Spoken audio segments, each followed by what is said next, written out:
சிந்தனை அலை 1 அட் ராடாட் ஷாடாட்.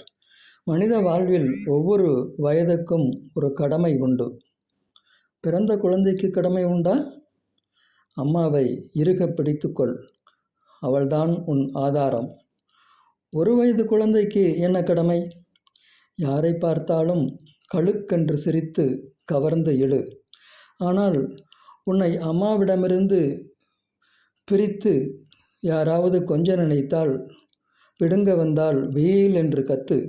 இல்லையேல் உன்னை முத்தமிட்டே எச்சிலால் நினைத்து விடுவார்கள். 2 to 5 வயது குழந்தைக்கு நிறைய பேசு, நிறைய கேள்விகள், எதற்கும் பயப்படாதே. 6 முதல் 12 வயது குழந்தைக்கு என்ன கடமை? யாரிடமும் நெருங்கி நிற்காதே. அன்பால் தொடுதல், குட் டச். ஆசைக்கு தொடுதல், பேட் டச்.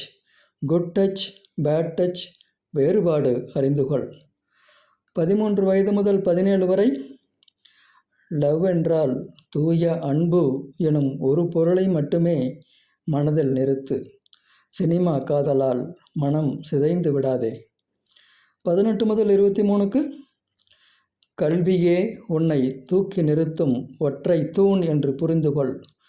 அத்தூணை இயன்றளவு உயரமாக்கு. 24லேருந்து 29 வயசு வரைக்கும் என்ன கடமை? வேலையை நீ தேடி அலையக்கூடாது. கண்ணியமான வேலை உன்னை தேடி வரணும். தகுதிப்படுத்திக்கொள் உன்னை அதற்கு. 35 வயசு வரைக்கும் திருமணம் என்பது ஒரு சாப வரம். 35 வயதிற்குள் அந்த இனிய சிக்கலுக்குள் நுழைந்துவிடு. தாமதித்தால் வாழ்க்கை இனிக்காது. 35 வயசுலேருந்து 40 வரைக்கும் என்ன கடமை? பெற்ற பிள்ளைகளை ஊட்டி வளர்க்கலாம். அதுக்காக ரொம்ப ஊட்டி மழுங்கடிக்கக்கூடாது. எந்த சூழ்நிலையையும் தானே எதிர்கொள்ளும் நம்பிக்கையை ஊட்டுங்கள். 40லேருந்து 55க்கு நல்லா உழைச்சி நிறைய சம்பாதிக்கணும். ஊர் சுற்றி பார்க்கணும். இந்த வயசில் உலகத்தையே சுற்றி பார்க்க முடியும். அதற்கு பிறகு நினச்சாலும் முடியாது. பிள்ளைகளுக்கு நீங்கள் சொத்து சேர்க்கிறத விட அவர்களே உழைத்து நிறைய சம்பாதிக்க கற்றுக் கொடுங்க. இல்லைன்னா நாளே வருஷத்தில் நீங்கள் சேர்த்து வச்ச கணக்கற்ற சொத்தையும் கரைத்து விடுவார்கள். 55லேருந்து 65க்கு என்ன கடமை? சேர்த்ததில் ஒரு பகுதியை இல்லாதவருக்கு கொடுங்கள். தொடர்ந்து ஓடாமல் ஓய்வெடுங்கள். குடும்பத்தோடு ஒத்திருங்கள். நேசியுங்கள் எல்லோரையும். 65லேருந்து 70 பழங்கதை பேச்சை நிறுத்துங்கள். நாவை அடக்குங்கள். வாயை கட்டுங்கள். அறிவுரை சொல்லாதீர்கள். உங்கள் வயிற்றையும் பேணுங்கள்.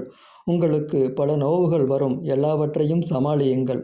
உங்களையே நினைக்காமல் பிள்ளைகளையும் அவர்களது குழந்தைகளையும் ரசியுங்கள். 75 வயசுக்கு மேலே என்ன செய்கிறது? பிறர் மகிழ்வில் மகிழ்ந்து கொள்ளுங்கள். பசித்து புசித்தாலே போதுமென்று நிம்மதி கொள்ளுங்கள். உங்கள் நடையில் ஒவ்வொரு அடியிலும் கவனம் வையுங்கள். குறிப்பாக குளியலறையில். எல்லோர் மீதும் எரிந்து விழாதீர்கள். அன்புடன் பாசத்துடன் பேசுங்கள். ஆறுதல் கூறவும் ஆசீர்வாதம் செய்யவும் தயங்காதீர்கள். இறுதி நாளை எதிர்கொள்ள தயாராக காத்திருங்கள். என் கடமைகளை முழுமையாக செய்து முடித்துவிட்டேன் என்று மன நிறைவும் அமைதியும் கொள்ளுங்கள். இறப்பை பதட்டமின்றி மகிழ்வோடு சந்தியுங்கள். நல்லா புரிகிற மாதிரி சொன்னீங்க. அடுத்து என்ன செய்ய? பாட்ஷா படத்தில் ரஜினி பாடுற 8 8ங்கிற பாடலை போட்டு கேளுங்க. இந்த வீடியோவை கடைசி வரைக்கும் பார்த்ததற்கு ரொம்ப நன்றி. சேனலை சப்ஸ்கிரைப் பண்ணுங்கள்.